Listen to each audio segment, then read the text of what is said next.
Okay, so what we're going to do here now is that what we're going to do is now we're going to work on showing how we can add an employee into our compensation sheet, or add a new position that we may know that we have, or that maybe that we know that we're going to be filling here in the next year.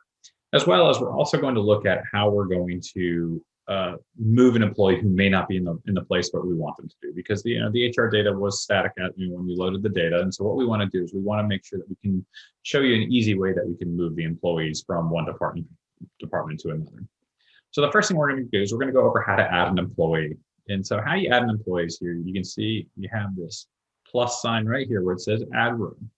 And so what we'll do is we'll go ahead and click the add row button, and we can see that a new line is showing up here, and it's showing up in blue because that means that we haven't saved the data. And so now as you scroll across the different elements, there's many different elements that we actually have to focus on, but there are really only 4 really critical elements that we have to really focus on. And so this is the important part of it. So if you know the employee's name, or you know the employee's ID, you can go find that employee, but this field is not a necessary field yet. But if it's a vacant position, we do have this one field that's called no employee. So you can always just select this one if you're just trying to do it for your administrative side of it. If you know the specific position number that is going to be filled here, so if you have a very specific position number, you can find it. Again, this is not a necessary field, so we'll just leave this one blank for now. As we keep scrolling over here, you can see all these different fields here, which are helpful for your management, but again, they're not fully necessary for when we're entering the position. When we get to fringe group, so fringe group is the first one of the 4 critical elements that we have to do. And so what we do is we have this drop-down box over here on the right-hand side. And as you click the drop-down box, you can see the many different elements. And these correspond with our current CFPR rate groups that we have. So let's just say we're trying to add an A&P position. So that will help us with our A&P levels.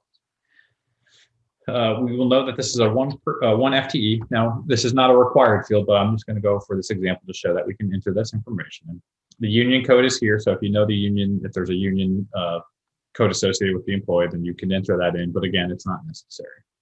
As we continue to scroll over, we hit start date. And so start date is going to be is one of the other critical elements that we need there. So the start of the fiscal year is 7/1/2021. Let's just say that we think that this position is going to start on the first day. So you can click through the months, or you can always just go ahead and click through and type in the date. So if I type in 7/1/2021, it'll give me the option to very quickly and easily select this position. You can actually sit there and you can identify any of the specific, if it's going to be on a specific date, you can select the specific date that you're anticipating that employee to start. Again, as we keep scrolling over here, you can see the home department, you can see all these different items. The next piece right here is the annual pay. And so for this example, let's just say we are going to pay this employee $50,000. As simple as that, we just got to go ahead and type into the $50,000, and that employee will now we have the salary information entered. And then as we continue to scroll through, again, there's a couple elements here. We have the hours per week. If that's a critical field that you want to put in there, we can just put 40 since it's a normal standard full-time position. The pay frequency is an option here. This is very important. The only 2 pay frequencies we have as an option here are our 12-month employees or our 9-month employees. So if it's a standard, if it's just a normal administrative employee who's going to be working the full year, or any employee who's going to be working the full year, you go ahead and select 12 months. If it's a faculty member who's on a 9-month contract, that's where you go ahead and select the 9-month contract, because that will help us allocate their resources over the course of the year. And then the last critical element here is the business unit. And so you can see the business unit as an option here. This is, again, one of those places where you just have to go in and you can just type in UCF01. It will go through and it will actually search through the information you're looking for.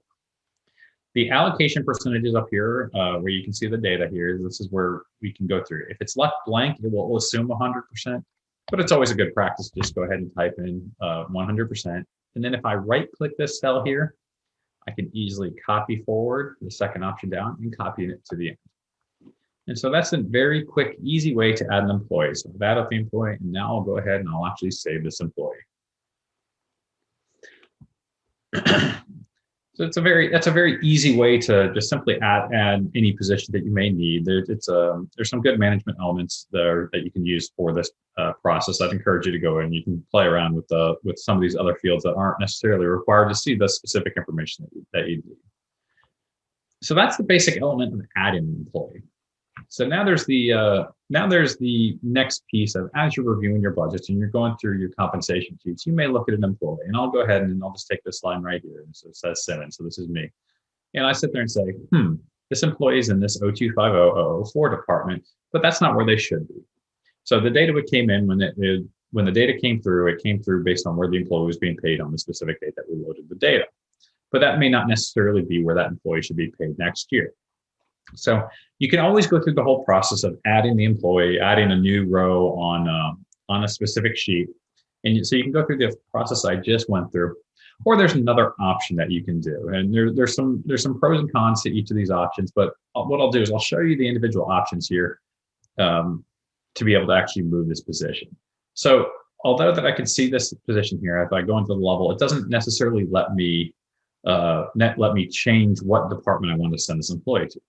But there's a nuance that we can do here that will actually help us through to get this done. And now how we're going to do this is we're going to do this through the split row process. And so I know if you look at some of the other videos and some of the other trainings we've done, is we've showed you how to split the rows. So here's what we do. We'll go over how we split the rows.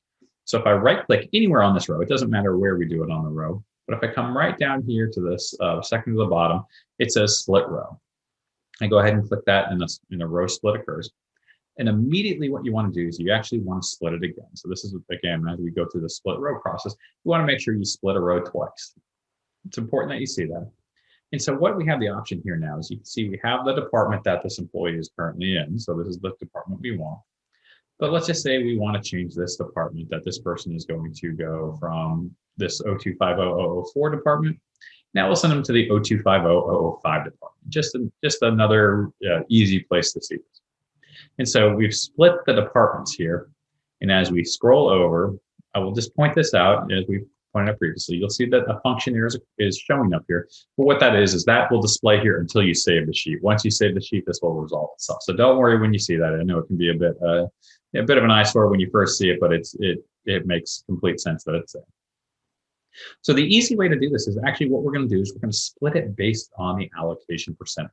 So we can see right now 100% is allocated to the old department and 0% is allocated to the new department. So what we can do is we can easily just type in 0% and now 100% in this other department. And as I right click and say copy forward, right click and copy forward. Now what I can see is now I've got the split where 100% of this employee salary is going to be in this 0250005 department and 0% of the salary is going to be in the 0250004 department. So I'll go ahead and save this sheet here.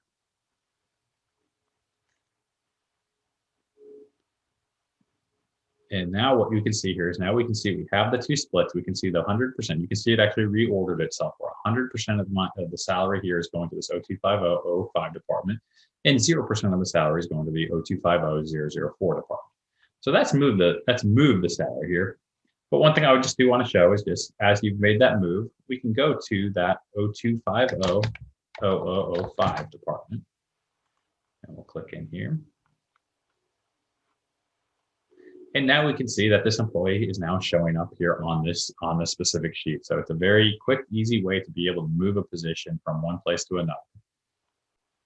And if you have any questions as you're doing any of these splits, it can be a bit complicated. Like I said, there are some nuances to it that can creep themselves up. The budget office is happy to help you out and walk you through any of these in specific detail. But this is a very quick, easy way to move an employee from one location to another.